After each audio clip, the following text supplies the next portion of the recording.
Merci, Kézina.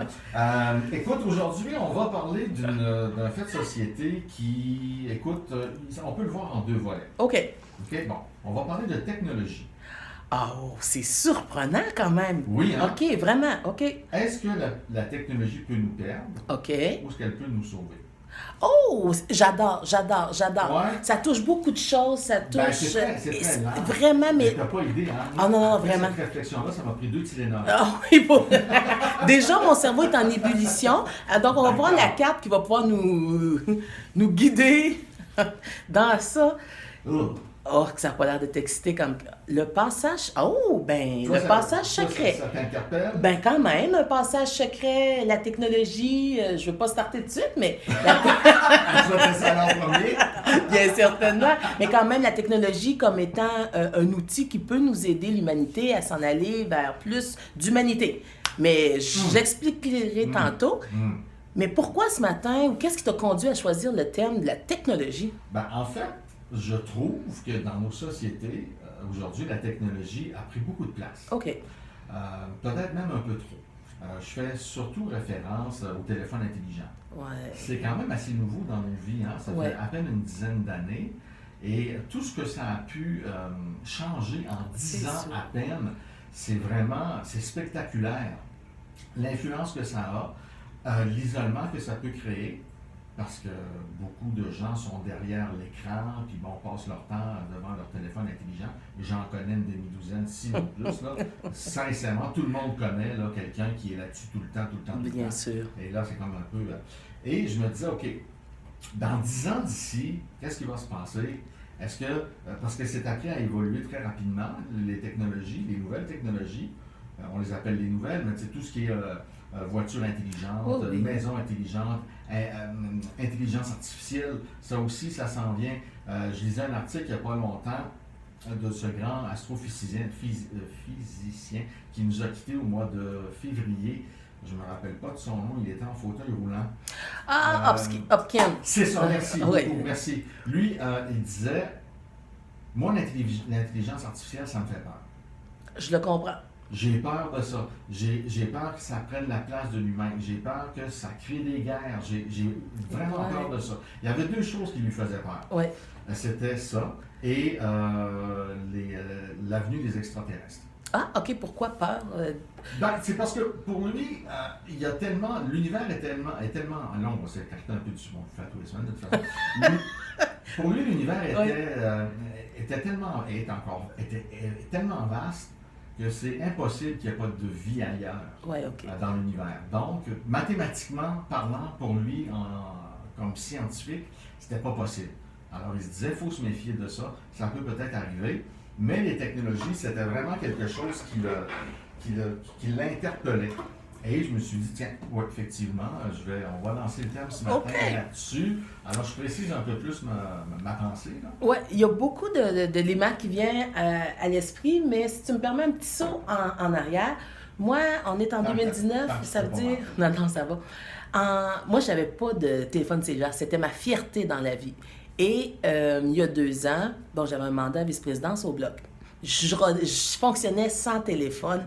Le monde me trouvait très archaïque, mais c'est pas grave. Tu fonctionnais sans téléphone? Sans téléphone cellulaire. Puis j'étais tout le temps, genre, Montjoli, Montréal, Montjoli, Ottawa. Puis là, il fallait qu'on se débrouille pour être en communication, mais j'avais pas de téléphone.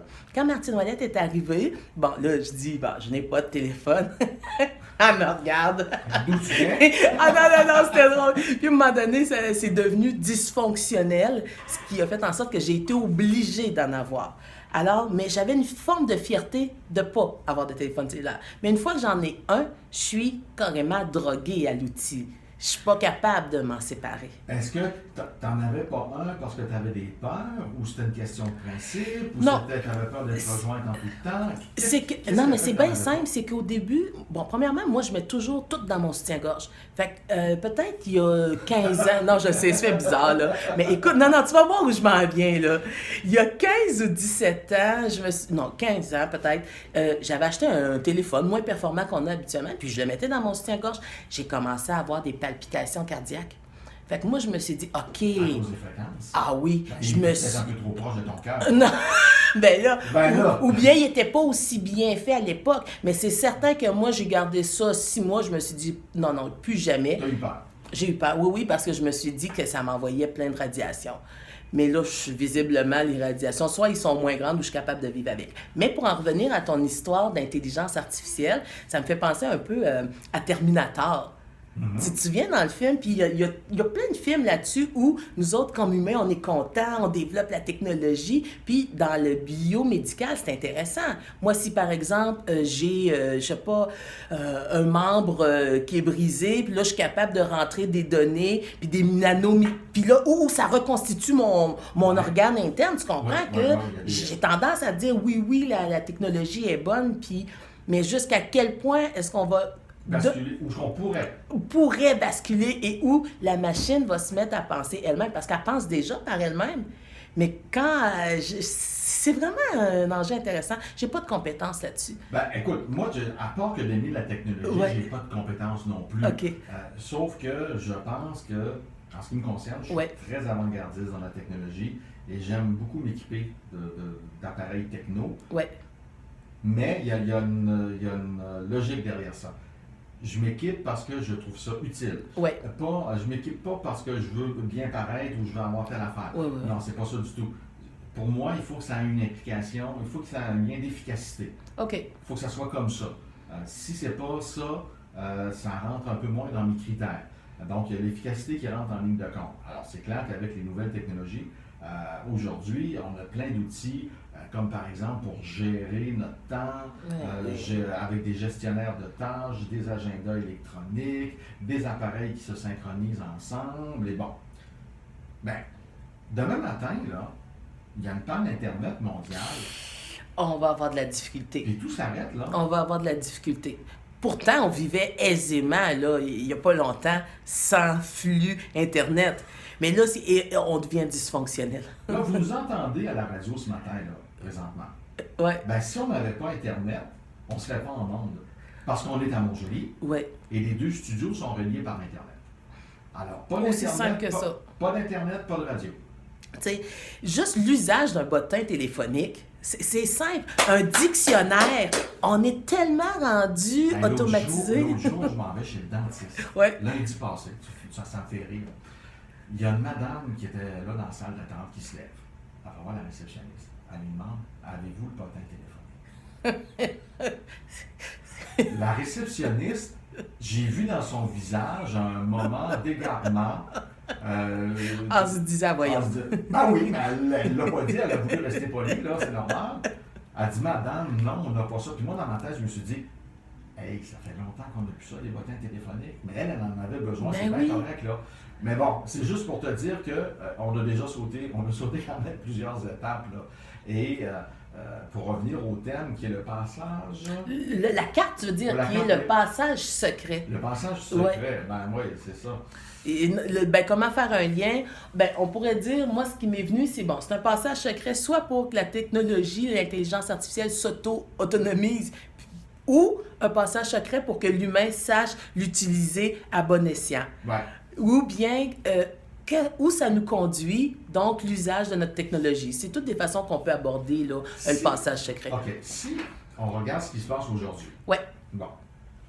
Moi, il y a quelques années, je travaillais dans les écoles. Ouais. J'allais donner des ateliers dans les écoles. Je les ai quasiment toutes faites, là, les 8 MRC du Bas-Saint-Laurent. Il y a une chose qui me frappait à chaque fois que j'allais dans les écoles. Ouais. Lorsque la cloche sonnait et que les jeunes sortaient des classes, c'était de voir que tout le monde était rivé sur son téléphone intelligent.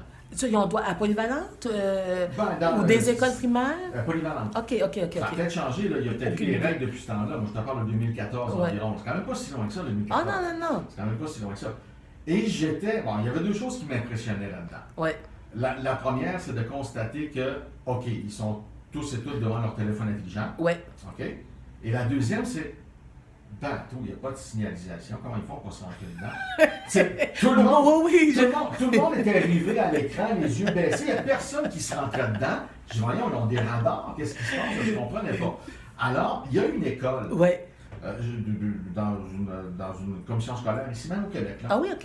Il y a une école qui a dit, secondaire, qui a dit à ces jeunes, téléphone intelligent, vous laissez ça dans votre casier. Oui, OK. Le matin, et vous le reprenez le soir. Naturellement, il y a eu beaucoup de réactions de la part des gens. Ben oui. Mais après un certain temps, les jeunes se sont dit, on se parlait pas, maintenant, on se côtoyait pas, on ne se voyait pas, ou lorsque c'était le temps de communiquer, c'était par SMS, Messenger, peu importe. Ouais. Alors, déjà là, en partant, il y a un passage à vide là, qui nous empêche éventuellement de communiquer. Alors, il y a 3 choses qui me viennent. Une qui est de l'ordre du développement économique. C'est-à-dire que la technologie, d'un point de vue de développement économique, c'est rentable. Il y a des créneaux intéressants. Or, tout n'est pas à jeter. Et le Québec est une plaque tournante stratégique pour l'intelligence artificielle, notamment à Montréal. Les grands chercheurs sont ici. On peut s'enorgueillir de ça. Oui. Puis c'était Google, tu me corrigeras, à l'époque, qui voulait faire un nuage là, technologique, puis il y en avait juste 4 en Amérique du Nord. Moi, j'étais bien impressionnée. C'était une spécialiste qui était venue présenter ça, d'une part. D'autre part, téléphone dans des classes. J'ai une fille à 15 ans. Là, moi, je suis à la maison, je suis en train de travailler, je reçois quelque chose par Facebook. Tu sais, regarde maman dans ma classe ce qui se passe. Là, moi, je suis surprise pour 3 choses encore. Premièrement, qu'est-ce que tu fais avec ton téléphone dans la classe? Deuxièmement, il n'y a pas de prof qui t'avertit. Puis troisièmement, c'est dans quel zoo t'es, tu sais. Oh mon Dieu, c'était le Capharnaüm dans la classe. Fait qu'elle, elle voulait me témoigner. Et je me suis dit, c'est facile de starter des scandales avec la technologie. Tu comprends? Moi, je prends ça, j'envoie ça à des journalistes. Voici ce qui se passe dans telle classe, dans telle école, dans tel contexte. C'est épouvantable. Fait qu'il faut une forme de prudence dans l'usage aussi de la technologie. Ça, je suis vraiment d'accord avec toi. C'est instantané. Autant ça peut être utile d'être dans l'instantané puis d'être capable de pouvoir envoyer des vidéos, faire des... Aujourd'hui, tu peux même le faire en direct. Là. Ben oui.